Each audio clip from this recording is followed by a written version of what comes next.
everybody.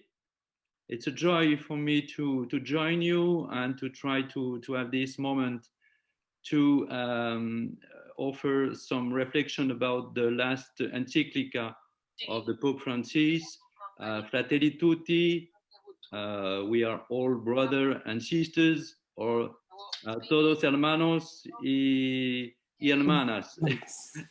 Y it's a great moment because I think as I'm going to say in one second that it's really the second chapter of Laudato Si. I think we have the same dynamic of reflection about the culture of encounter and ecology, integral ecology, and also thinking about the reconciliation between all the actors in the world. So thank you, Francois and Loïc, for this invitation. And I would like to introduce my reflection, my paper, trying to make a connection between Laudato Si and Fratelli Tutti, between the reflection about the care of our common home and this reflection about social love or social friendship. I would like to say in this beginning that we often presented the spirit of Laudato Si with the number 49 of this encyclica, making a connection between ecological crisis and social crisis. I read this text. Today, we have to recognize that a real ecological crisis always opens to a social approach, which must integrate justice in our discussions about environment, to listen the cry of the earth and the cry of the poor.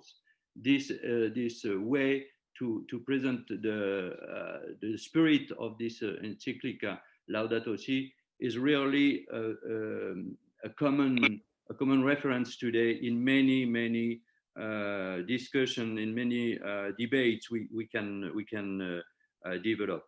We could say that the spirit of the encyclica Fratelli Tutti, about fraternity and social friendship, from this essential aspiration, we could say that it's the same spirit, reminding the inspiration of Francis of Assisi, which remains the constant reference for the Pope Francis from one encyclica to the other. The reference to the two fraternal meetings, very important in the mission of our Pope with Bartolome. The Pope say, my brother Bartolome, Orthodox Patriarch, who was supported with many dynamism, the care of creation. And also the meeting with the Grand Imam, the Imam Ahmad Al-Tayeb in Abu Dhabi, with whom the Pope Francis has co-signed the document about fraternity for mondial peace and common coexistence in February 19. The Pope Francis introduced himself the reflection about fraternity, social fraternity, as a dream and a wish. A dream and a wish. I expressed the dream and I expressed the wish that in our time, in the time we are recognizing the dignity of each person, we could support a new universal desire of humanity. All together, here is a very great secret to dream and to make our life, our common life, as a good adventure, said the Pope. Nobody can face the life alone. We need a community to support us, to help us. And in this community, we can offer a mutual assistance to look ahead. How it's very important to dream together, said Pope Francis. Alone, we can have mirage, but the dreams, we build them together. So this problematic and this concept of dreams, the Pope already used in his exhortation about Amazonia, is really to think, to say that we think about future, but we need to think together about future. It's a new look about our earth, our common home. It's a new look and a new way to consider the other, our brother, our sister in humanity. The question is to call the consciousness to amplify the link between all the living beings. The question is to think the responsibility we have together in this rebuilding or building or rebuilding of a we, the pronoun we are. The rebuilding of a we perhaps we lost in the past. The other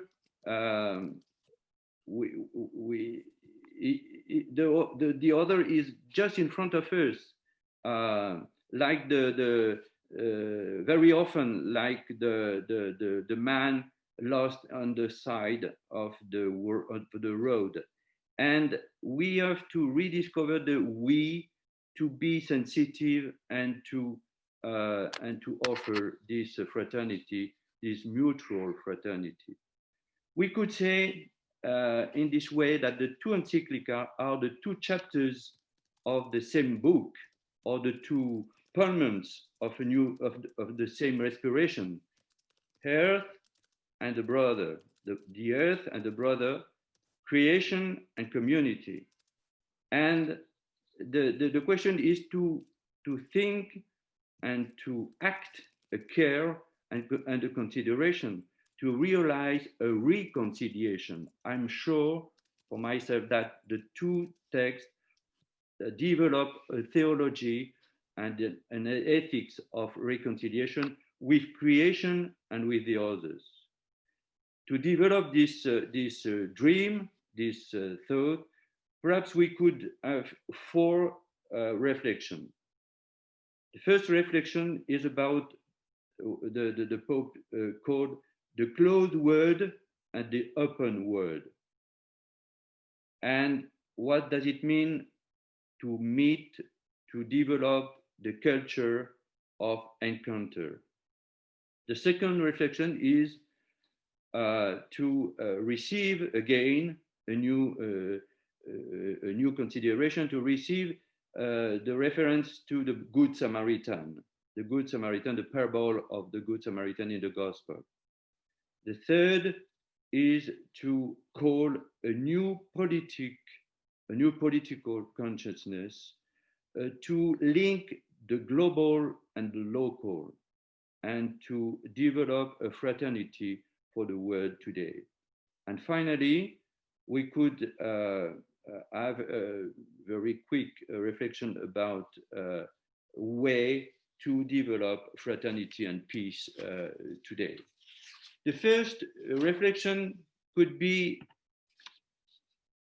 to pass from a closed word, the individualist word, to a new consideration of the transcendental truth, and to try to clarify the challenges of the culture of encounter. This line, which distinguish in the Encyclica the closed word of the individualism and the consideration of alterity with its richness and its injuries, this line is really the most important key to understand the project of this encyclical. Closed word or open space, open word for encounter and to meet one another. This line put in light what the text is called the anachronic conflicts and the narrow nationalism and the fragility of law, the fragility of human rights, of justice, of social justice and democracy, the number 14 of the text.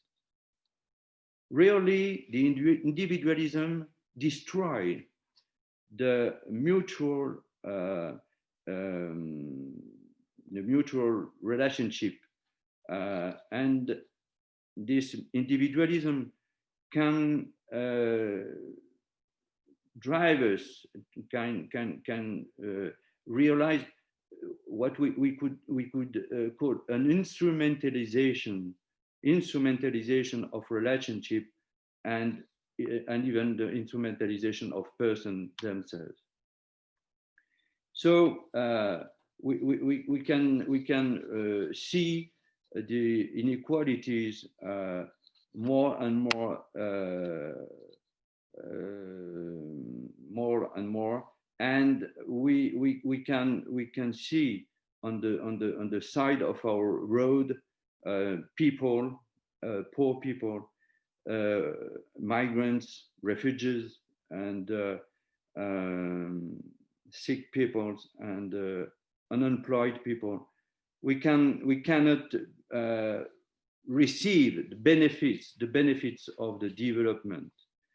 This individualism and this inequality can be seen in the consumption without limit, and this consumption without limit is just close to the poverty of many people who are not to survive. I am in the number 36, 37, 38, 39, and 40 of the text. This word of consumption and communication is often, say the Pope, the word of illusion and manipulation and aggressivity. The challenge of fraternity begins with the consideration of the other, with his story, his story. I think to the philosophy of Hannah Arendt, who make the link between story and history. History, human history, is first a story we have to listen to receive. So the consideration of the other with his story, history, his aspiration, his right, and also his suffering experience. We have to take time to sit and to listen to one person, to his experience and to his hope. This experience to listen cut with the illusion of the immediate communication. This communication, said the text, without critical consideration. To listen is to receive a story, not only the event and not only the movement, incessant movement of event. So the text suggests that we often lost the silence, the necessary silence to listen to the other. And if we can say that we are more close in the globalization, we have for this generation, At the same time, we are not brothers. We can be closed, but to be brother is another experience, because the fraternity asks for a time of hospitality and a time to discover the other and to discover one another, to sit, to listen the voice of the poor and the voice of God in the history of the poor people, to listen particularly what destroyed the self-regard in the situation and context of war and domination. It's the number 52 of the text. To listen, to look for the truth, the historical truth together, with patience, with perseverance.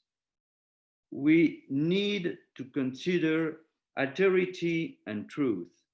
Alterity and truth, because the truth of our human condition can be understood and can be thought with and in dialogue, and not without dialogue. It's interesting to underline this line, this perspective from the first chapter of the text, which connects the encounter to meet, the listening, to listen, the dialogue, and the request of truth. It's very interesting because the request of truth is just like a perspective, just like a principle to open the dialogue to the meaning of our human condition today. This line connects the existence to the essential being and reconsider the way to think truth inside our human condition, and also a truth which transcends our human condition. The condition to open this liberating tendency is the moral way, the moral consideration, and to meet the other. The encounter is this experience to open in a new condition the question of truth. This point is, I think, very important. And at the number 55, the Pope wants to emphasize that this reflection is an invitation for hope. I invite to hope, because hope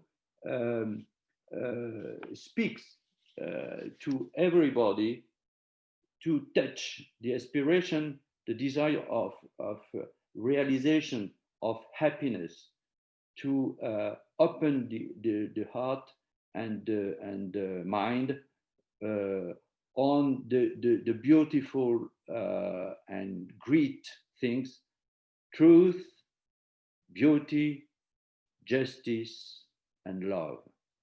So this reflection about fraternity is not only a social ethics proposal, but a reflection, a very fundamental reflection about human condition and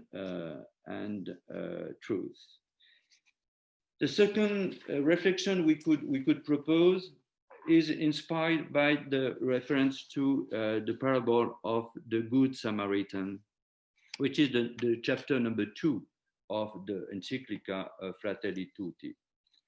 This reference of the Good Samaritan developed in a very explicit way the problematic of proximity, who is my close, who is the person near to me, near our group, our community. How can we develop this proximity? This question will be amplified by this other interrogation, fundamental question: to whom do you identify? It's the number 64 of the text. To whom do you want to be identified, to identify yourself? This consideration, with its psychological and spiritual dimension, this consideration put in light that the close, the brother, is the man, the woman, the child, the old person. I want to be closed to. The other can come to me, but my freedom is to consent to identify myself to the existence, the call, the reflection, the question of the other. So the meeting, the encounter is not only to be open to the other, but to find myself with the other, and finally to have this mutual discovery, this mutual experience, and to link identity and fraternity. The other helps me to be high, to be the person I am, and I can support the other to be really who she is. The parable is presented in the text as an icon which links fragility and proximity, and which invites to keep an attention and not to let anybody behind on the side of the road. Icon, but also paradigm, because the detour, the way around made by the Good Samaritan express the capacity of compassion, the capacity of understanding of the Good Samaritan to the wounded man. And this experience, the symbol of this physical and spiritual movement of the human being close to the other, is really the paradigm of the mutual recognizing the mutual hospitality and the mutual solidarity.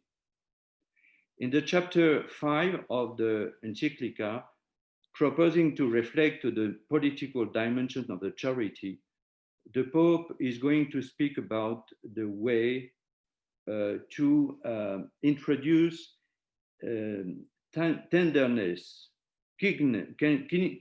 kindness, attention, love in the political activity and responsibility, to be close and to stay attentive, to stay sensitive to the fragility and to the vulnerability. And it's really very hard reflection in the context of the pandemics of the COVID-19 today. It's really difficult to stay insensible at the interpretation of the Pope about the parable of the Good Samaritan, when he says, we have something of the wounded man something of the robber, something of those who pass over, and something of the Good Samaritan. All we have something all of the wounded man and something of the Good Samaritan.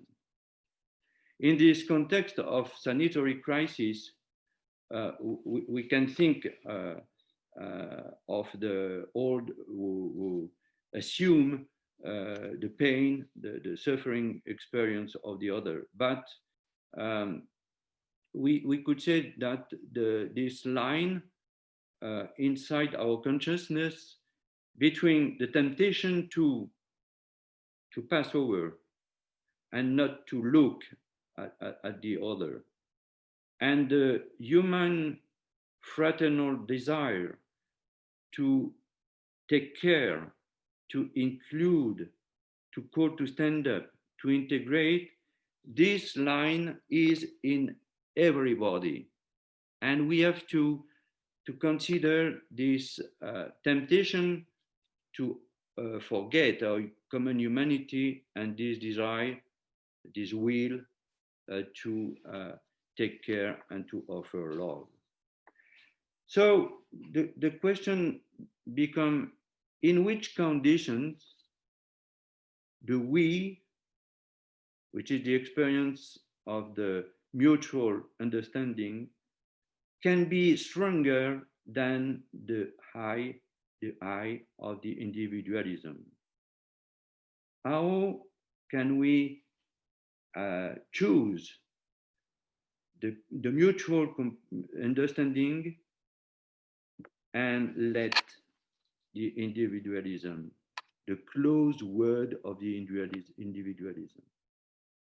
In which conditions the improbable meeting between the Jew and the Samaritan can open to this love who can transcend the particularisms? In which conditions our predication, our catechesis, our commitment as disciples of Christ can put in light and in act this conviction, first conviction, fundamental conviction of the dignity of the wooden person, the wooden man, let excluded on the side of the road. Here are the questions of this text. Here are the questions of the moral reflection of this encyclical. The icon of the parable showed the wounded man and the brothers who belong, the one and the other, who belong to the same humanity and who have the same image, the same mark of God Creator in their body and in their soul.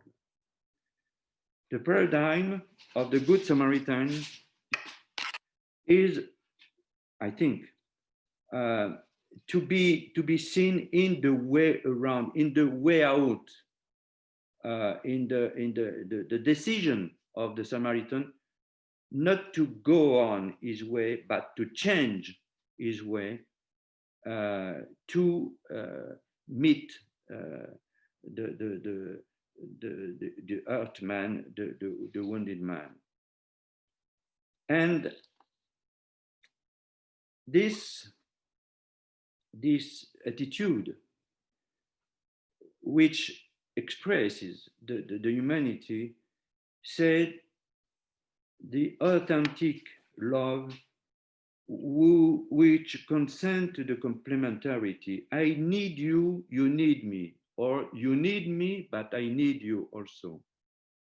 And with act in the hospitality and the gratuity, as they say the text, with a reference to the prophet Isaiah, at the number 1993 of the Encyclical, the person I love has a good and a very important prize for me. It's a precious person, and it's a very high price in my heart and in my understanding.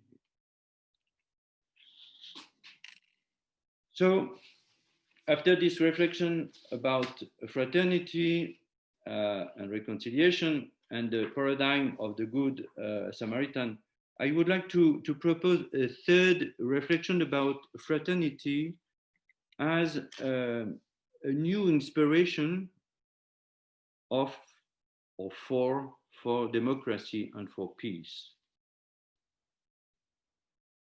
The symbolic figure of the Good Samaritan, who take care of the wounded man on the side of the road, is an opportunity for the Pope Francis reflections about fraternity to have a reference to think relationship, fraternal relationship in the political reality, in the political life.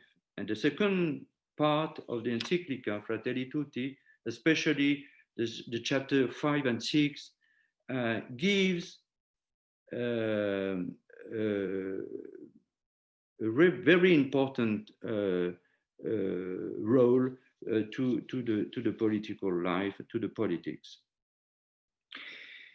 The question is to avoid, to reduce the fraternity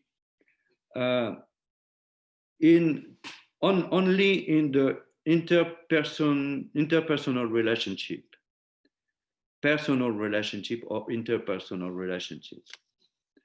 The political life is a very important place of meeting, of dialoguing, and the place and the experience of responsibility.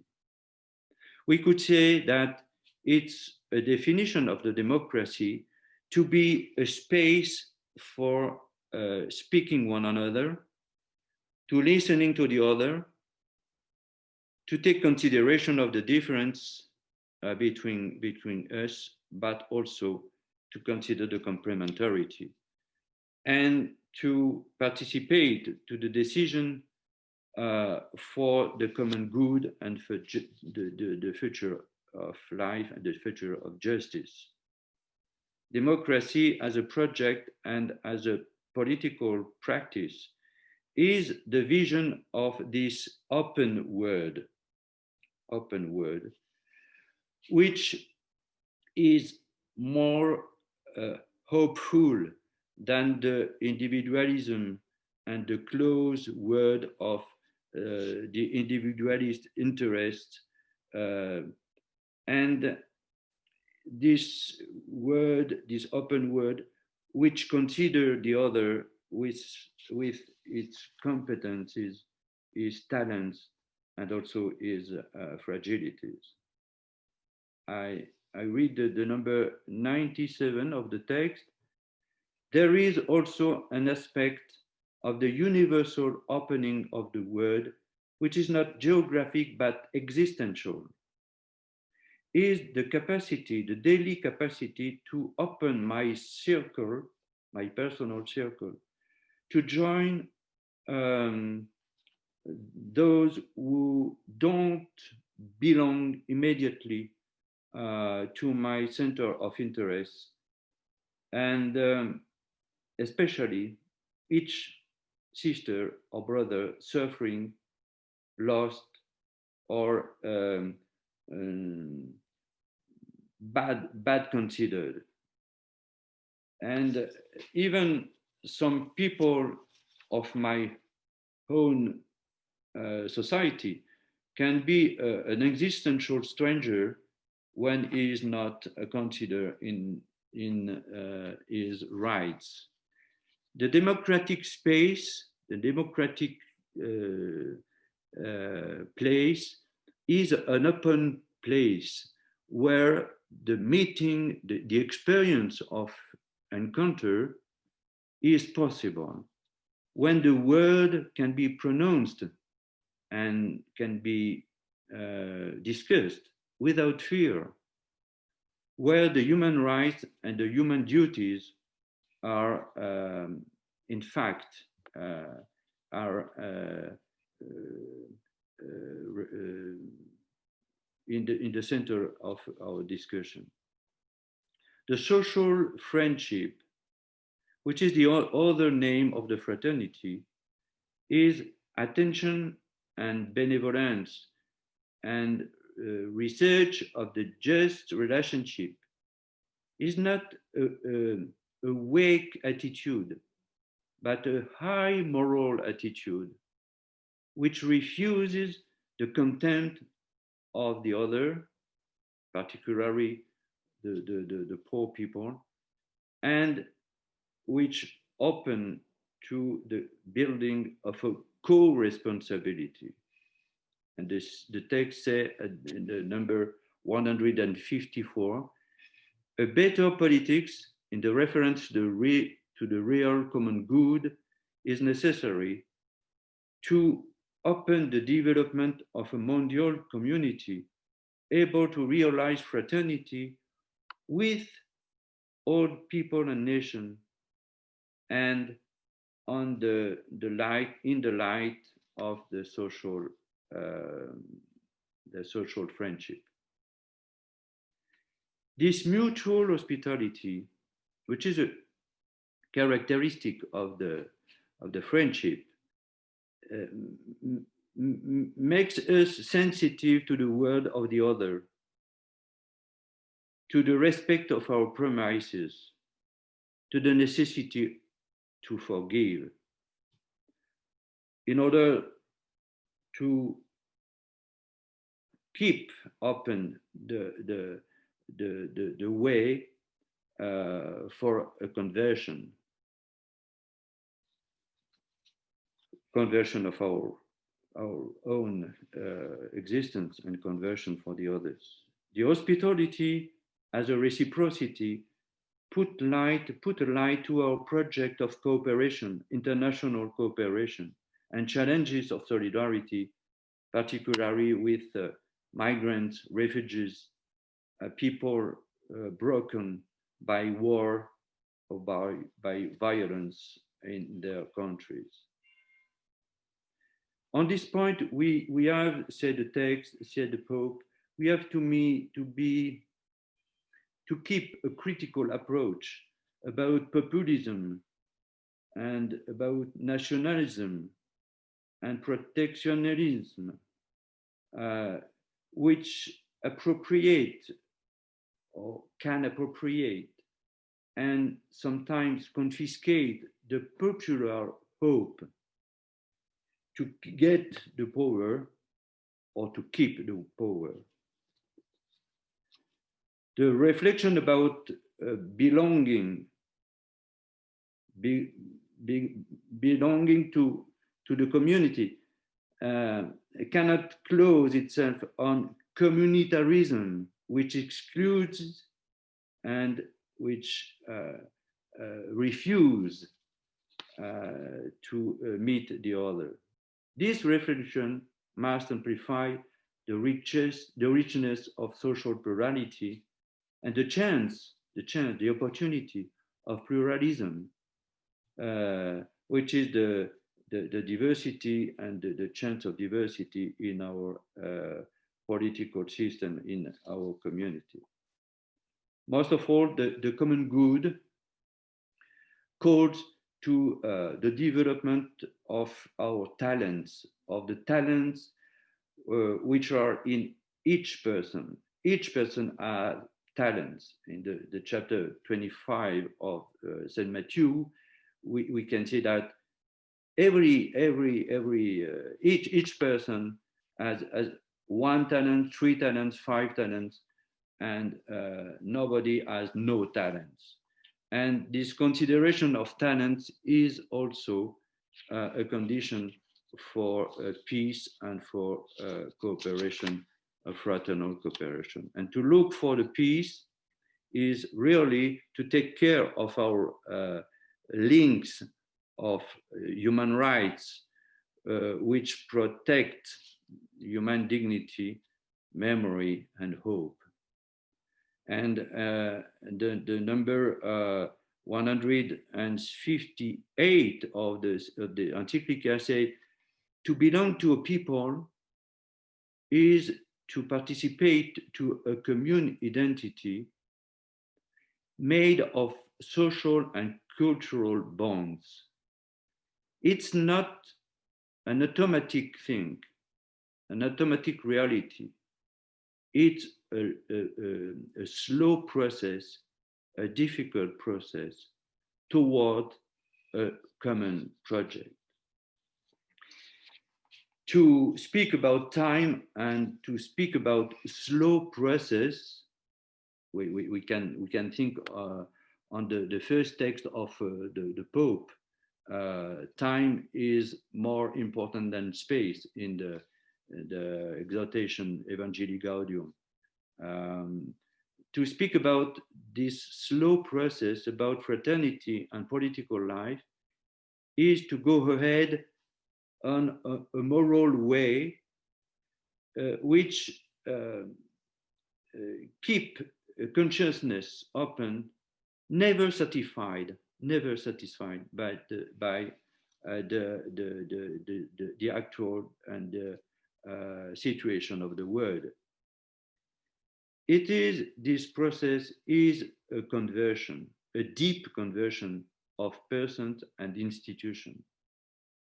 Person and institution can change together, but need to the others. Person needs the institution, and the institution needs the person. So peace can be expressed, presented as the good politics. It was the intuition, the central intuition of the message for the Mondial Day for the Peace, the 1st January 2019. But it's also the expression, the consideration of the charity. The good, the real charity is capable to integrate private life, common good, exchanges, social justice, citizenship, human rights in its action, and must be offered in the encounter between persons. But if it's possible to reach other persons, we can not only help one person, but change the situation. Charity cannot be reduced to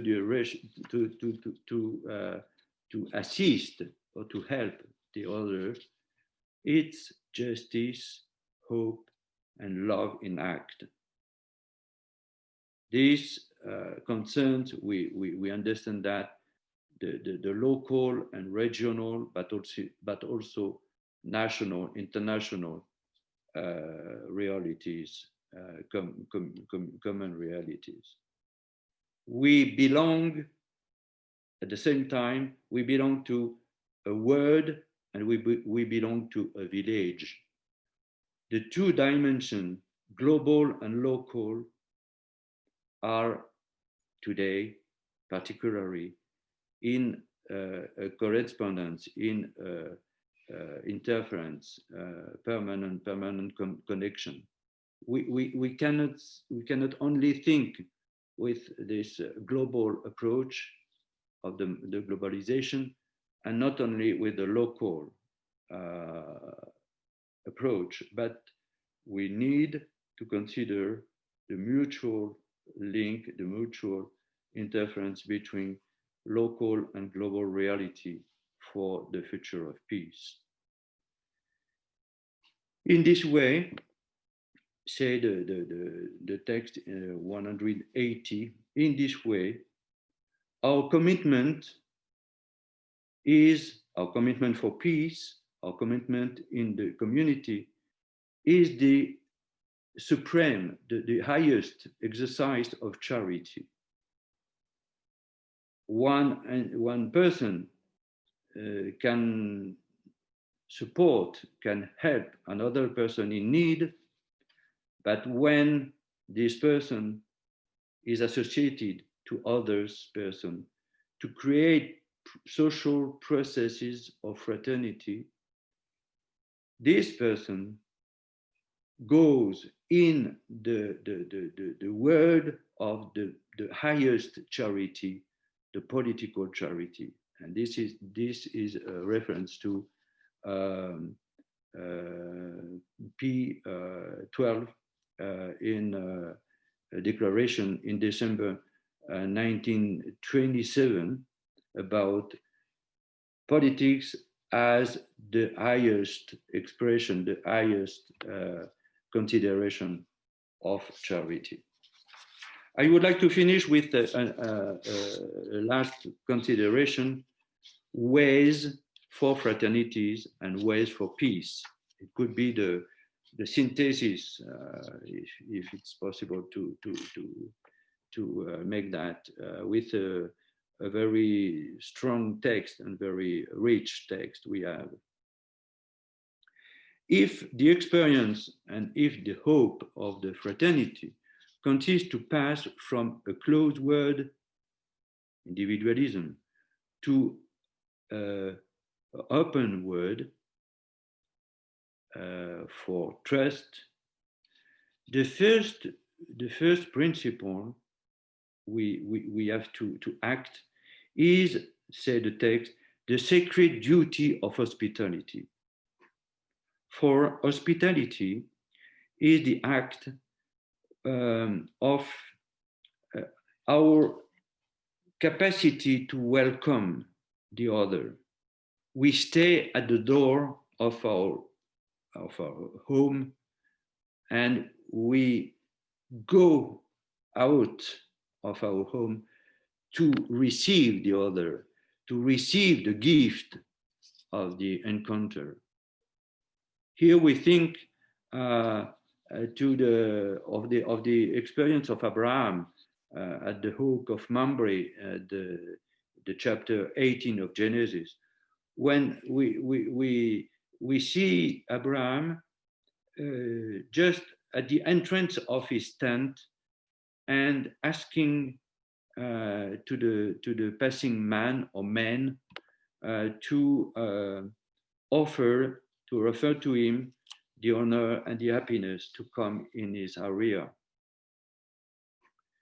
We rediscover in this reference the joy to identify himself to the other, to this identification to the other, which is the definition of the fraternity, and the gratuity of our proposal of what we can offer to the other, expressing, saying our consideration of the other. In terms of values, rights, and duties, we could say that the fraternity offers a dimension of meaning and of realization to the liberty and to the freedom and liberty and to the equality. Without the fraternity, we can stay alone with our liberty, with our freedom, individual freedom. Only the fraternity can open the way to go out from our loneliness. That the number 103, 107, 110 of the text. The ways of fraternity or for fraternity open when we make the choice, we choose the service, when we choose care, when we choose common destination of goods, in the inspiration of the first theologian, Basil Ambroise Augustine. This universal destination of goods is the foundation of the other rights, rights of the person and rights of people to enjoy the earth, its resources and goods. Fraternity is in its universal consideration, universal meaning, open to another logic, not to appropriate, not to keep the goods, but to share. And I would like to say, reading this text, that future, human future, is to share or to die, in order to offer earth, roof, activity. The three terms, the three words of the Pope Francis: tierra, techo, trabajo. The three conditions of the social peace. Individualism and particularism are incapable to admire the premises of the others in the others. The fraternity offer to everybody a deep joy which open the future and give its reality to the polyhedral. The polyhedral is this complementarity, plurality and complementarity of wealth and culture. We have to keep that fraternity is a way, is a process of humanity. We said that in the chapter 5 about politics. The Pope say that we can help one person, but we can also create social processes of justice and peace. The ways for fraternity touch really solidarity, education, politics, and responsibility, which the practice of the principle of subsidiarity, which is the respect of all the levels of responsibility. The social friendship calls for dialogue. But what is dialogue? Dialogue is always to receive and to give between citizens, between actors, between knowledges, between cultures, between communities. We need to think and to act processes of dialogue with the principle of kindness and benevolence. The way of fraternity is a way for historic truth.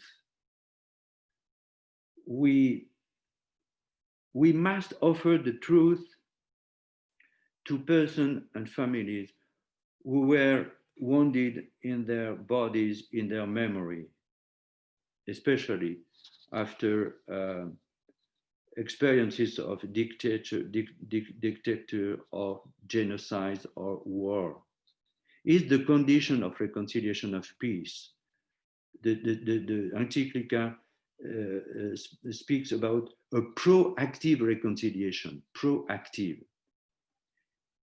To forgive is not to forget.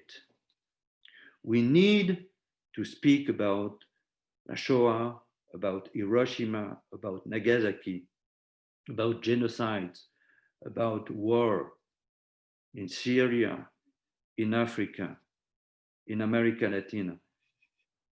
Never forget and never say that it will be always the same, but break the vicious cycle of the violence and the vicious cycle of the ideological justification of violence.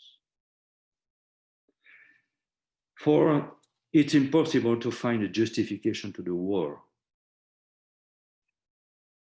As well, we cannot find justification to the production and to detention of arms, of weapons, not only nuclear weapons, but conventional nuclear weapons. For war is the check of the politics, the check of dialogue, and the check of humanity. 261. And the war led the world worse than before. No justification for no war. The way for peace is never a way of threat, of menace, but a way to build a common world. Nor the fear, neither the destruction, systematic destruction, can consider the challenge of poverty and development. In this way, for fraternity and peace, already presented in the Encyclical Pacem in Terris of John 23 in 963, we have a special mission, a special role for religion. The religions appear as central actors for dialogue and friendship because they can open the spirit, the mind, and the art of people to the transcendence, to the truth, and to the love. 271. Christian people themselves, say the text, listen in their entrails, in their soul, the music of gospel, which is the resonance of compassion, tenderness, and reconciliation. Always reconciliation. It's really the word to present this text. Dialogue, religious freedom, mutual consideration. Here is the call for the religions today, which can open a way of truth and a way for universality. The last reference is to say that we have in our memory, in our common memory, people, persons, from François d'Assise, Francis of Assisi, to Martin Luther King, from Mahatma Gandhi to Desmond Tutu, who learned and who taught the real signification, the real meaning of this fraternity. And we have also this universal brother, Charles de Foucault, the Pope wanted to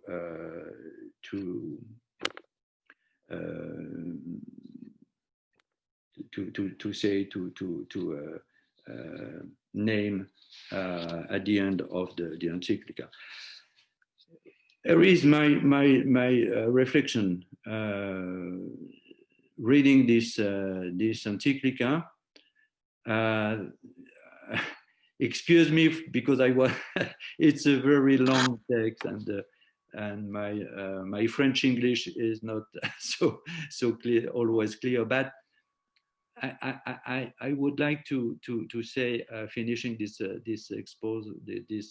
proposal, that I think this text is really the testimony of our Pope, and I think we have many things to discover reading this text, exchanging our reflection about this text, and continuing the reflection about truth, fraternity, and peace. Thank you very much for your attention. Thank you very much, Bruno Marie, for this lecture, and also for your comments, very interesting and inspiring comments on this new encyclical. So we have time for questions. So if among attendees, some of you want to ask questions directly to Father Duffé, or if you want to write, thanks to the chat, some questions, of course, you can. It's a moment. Meanwhile, perhaps I will ask you a first question, Bruno Marie. You mentioned, of course, that the two encyclicals, Laudato Si and this one, were the two chapters of the same book. On the other side, would you accept to say that there is perhaps a specific filiation or inspiration between this encyclical and Ecclesiam Suam, which was published by Paul VI? You mentioned, of course, the encyclical of Pope Jean XXIII, of course, Pacem in Terris, but I was wondering if we could also articulate this encyclical and Ecclesiam Suam. We remember that in this encyclical, one of the main topics, the core of this encyclical was about dialogue.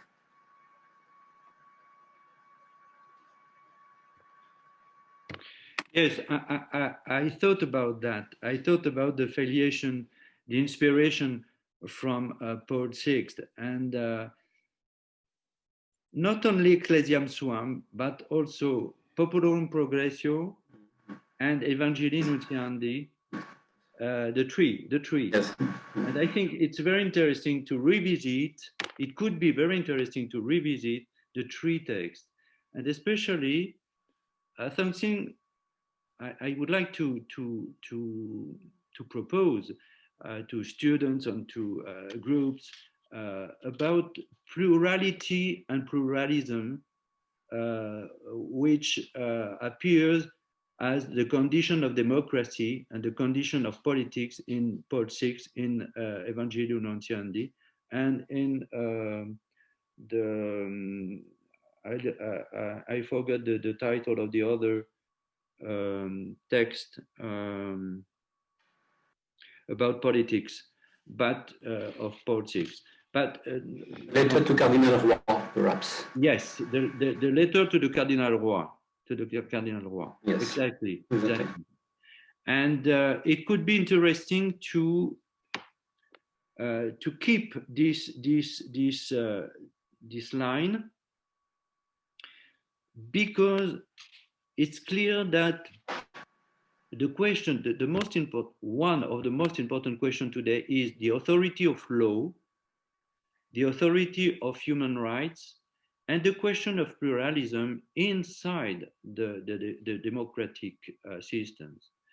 So how it's possible to stay brothers and to stay in peace and to have the democratic system to change and to have new leaders and to have new way to think the future of common good, of the future of social justice, respecting this intuition of the richness of pluralism. We could say that fraternity is can be so as an idealism, but when we try to practice this fraternity, the fraternity is to receive the other way to think, to analyze, to interpret, and to propose in the political life, in the social life. So perhaps it could be interesting to effectively to read Ecclesiam Suam as I could say the theologian approach of the mission of the church and the dialogue between church and society, church and world, and Evangelii Nuntiandi, exactly, with this question of pluralism as an ethical approach and political consideration. Yes.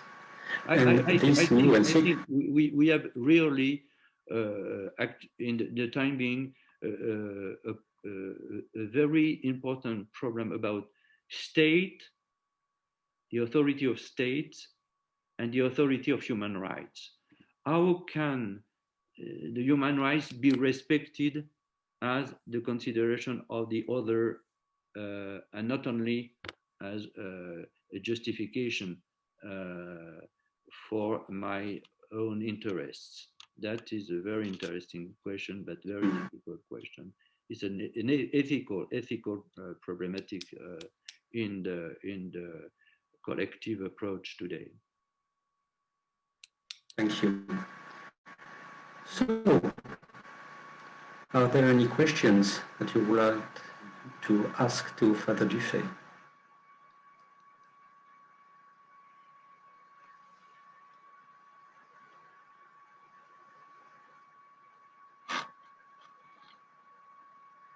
It's clear that we need to read the text and to keep one or two points of the text, because the text is very large, very yes, very rich. Yes. And each part of the encyclical could be considered as a future or a sub-encyclical, because there is the part about dialogue that you mentioned. The last part about peace is very interesting, because it's not exactly written in the same perspective that in the past Populum Progressio, or of course Pacem in Terris was written. I think that it is a kind of summary of all the new perspectives and also the very practical issues that we know, or solutions that we know now about peace issues. And it seemed to me that it was very interesting. It's not, Fratelli Tutti is not an encyclical about peace, but for a part, it's nevertheless an encyclical which is in the aftermath of Pacem in Terris, of course, but it is also a very vibrant tribute to the democratic regime, as you mentioned. And for me, it's very important, because I think that it is perhaps one of, it's not, of course, the first time, but it is perhaps one of the most vibrant tribute to democracy. But what I think about that is perhaps it's a new way to think peace in a new context.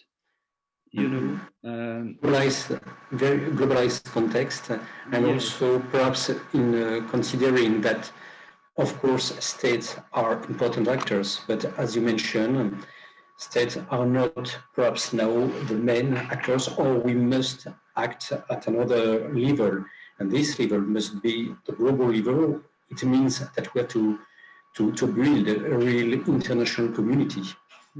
That's true. That's true. Perhaps we cannot continue thinking peace as a question without a connection with development, new war, new conflicts, and international conflicts, especially, and without the consideration of ecology, and without the consideration of the vulnerability we have the experience of this vulnerability with the pandemics. So it seems very important for the Pope to join the different dimensions of peace as the consideration of the vulnerability of the person, of the migrations, which is really a new consideration, a new way to consider the international and human community. The climate change and the consideration of suffering nature, and the fragility and fragility of the international relationship, you know. So the peace is not only as we could think in the 70s or in the 80s, just a way to think the relationship between states it's more and more difficult because of the interference, because of the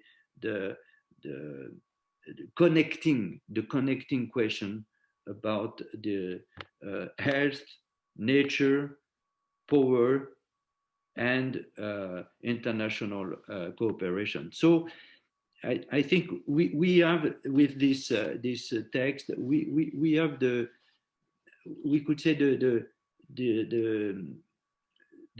consideration to enter in the new problematic of peace, I think.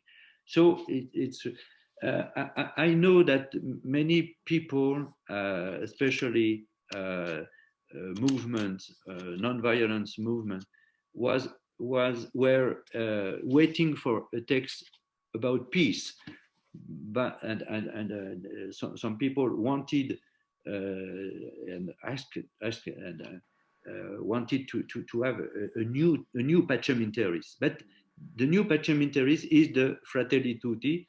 It's interesting. Fratelli Tutti, todos hermanos hermanas, or is to say that we, as the reference to Francis of Assisi is very interesting. Francis of Assisi was very touched by nature and very touched by poor. They visited to the Sultan, so he was in the dialogue between religion. It's incredible to think of about that. So Francis of Assisi considered the peace with elements, with nature, with poor people, with Muslims, and with the community of Franciscan brothers. That's to say, with the most near, the most close, and people all over the world. So it's very interesting to have this reference, and to begin with Francis of Assisi, and to close the text with Charles de Foucault, who thought about the possibility to be the universal brother. Thank you. Thank you, Bruno Marie. Some questions? If you don't ask questions, I'm going to monopolize and I can ask so many questions. Yes, Christina, you can open your mic, please. Hi, hello. I was going to send it by chat, but it doesn't seem to work. So okay. I will speak. Thank you very much for presentation. I have a question. How would you respond to possible philosophical challenge or objection to Encyclical's presentation of hospitality as duty, or love as something that can be commanded, next to love as something that is elicited? Because love, for instance, is most often understood precisely as something spontaneous. You cannot command it. So my question is whether Pope Francis is not using the language of love to mean something different, solidarity, justice, or something else. Or isn't this language of love like overwhelming and sometimes meaning different things?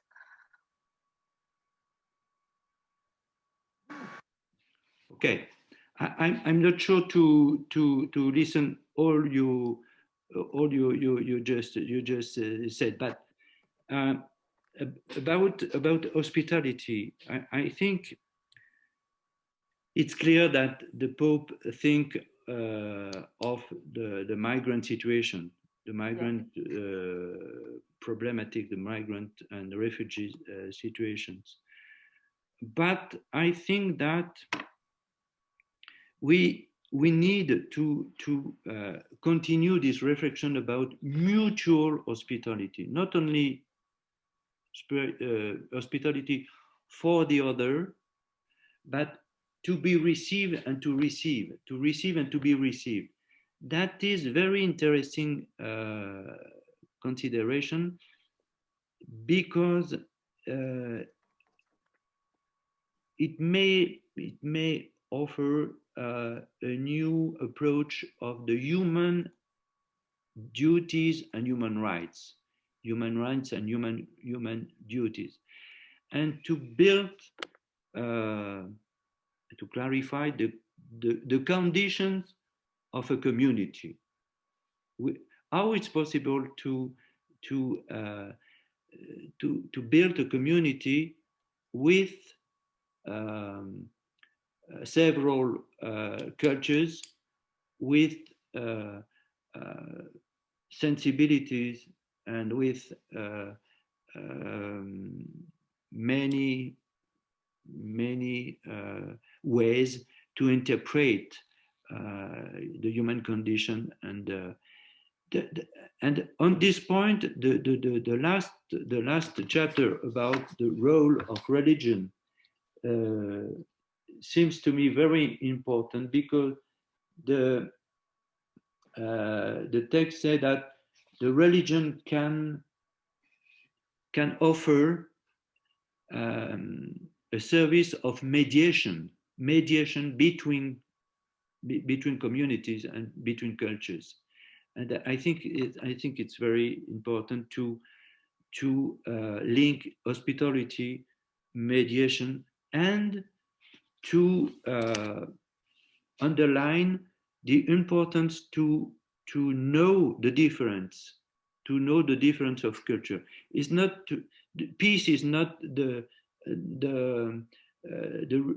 is not to refuse the differences, but to consider the differences, and to revisit our own tradition, our own sensibility, listening to the other. That is the challenge. When we receive for the synod about Amazonia, some people from Amazonia, some of them said, in our tradition, we begin with silence. You begin with many discourses, many argumentation.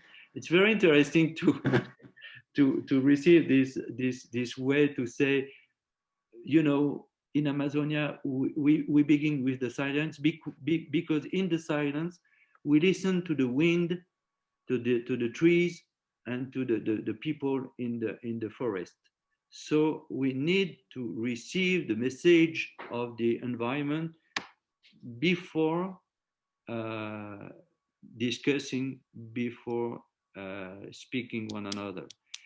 So it's an example. I keep that in my mind. But the challenge is how it's possible to revisit our own history, receiving the history of the other. For example, how is possible for a French like I am to revisit my history, the history of my country, when I visit now some African communities, and I think for example of Ivory Coast, we have some difficulties to get peace and to get the stability, political stability. But how can we be together? Can we be brothers looking for peace, considering the past, considering the situation today, and considering the possibility of a common future? And this question of hospitality, mediation, difference is completely at the center of the reflection, the research, the philosophy of fraternity and peace today, I think. So I could say that. Thank you. Some other question?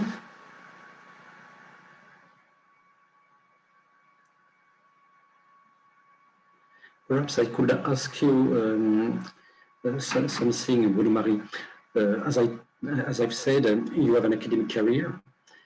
Most of the attendees are coming from universities, members of IFCU.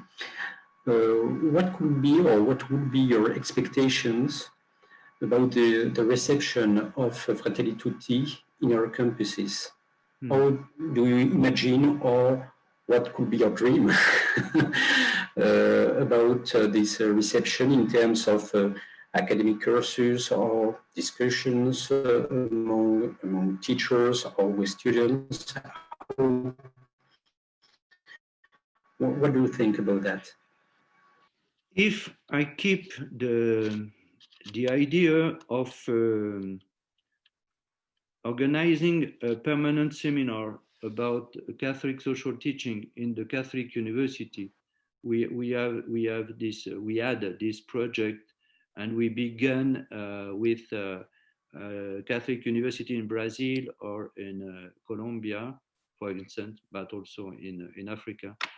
I think it could be interesting to propose, to offer the opportunity to not only to read the text, yes, to read one or two chapters or the integrality of the text, but to offer a space for this experience of encounter, not only to say culture of encounter, but also to experiment the encounter with students, with political leaders or political actors, with pastoral religious representatives, and perhaps with people working with very poor people in the street, for example. I think it could be very interesting to have this kind of initiative with academic world, university, political world, political actors, social actors, and young people. I think it could be interesting to, for example, to ask this point, closed world, open world. What does it mean? Individualism, fraternity, individualism, mutual hospitality. What does it mean for you? And also about this question of human rights, democracy, and cooperation, peaceful cooperation. Could be very interesting. So I think we have to take the text and to appropriate this text to continue the when we read, for example, the beginning of the chapter 6, we can read, we have to be closed, to speak, to listen, to look at the other, to know, to try to understand. All these verbs are to dialogue. It's very interesting to pass from fundamental theoretical text to a practical, to a practice of dialogue with this kind of methodology. Thank you very much. If I can do a proposition to the attendees, I will say some of you are interested in creating a working group for thinking about how we can think about this encyclical and in terms of academic impact. Of course, we could create and work with you, Bruno Marie, for a specific guide in order to accompany this encyclical. It could be very interesting, because this encyclical is so rich in many fields, in terms of political and social thought, for instance, but it is also at the very core of the Catholic internationalism, for instance, with some specific reflections about international community. What you have said, of course, about democracy, but also some specific attitude as dialogue. I think that it could be very inspiring for us to have such a document. So I've just launched a proposition, and if you are interested, you can send us emails, and we will create this working group. If there is no more question, I think that we can close this session. And thank you once more very warmly, Bruno Marie, for being with us, for the time you took for this presentation. And I hope that the reception of this encyclical will be the same that it was before with Laudato Si. I'm not many time now because we have activities, and it's not easy to organize something in the context. But if you think that it could be interesting to get the text, I could give my text to have a good English presentation, and I can give you this with pleasure. Okay, with pleasure. Thank you very much. Thank you for the cooperation. Thank you, Bruno Marie. So we close this session. Thank you to all the attendees, and we will organize next month a new IFCU talks. You will receive a specific email for that. Thank you to all of you, and once more, thank you to you, Bruno Marie. Bye-bye. Bye. Ciao. Thanks.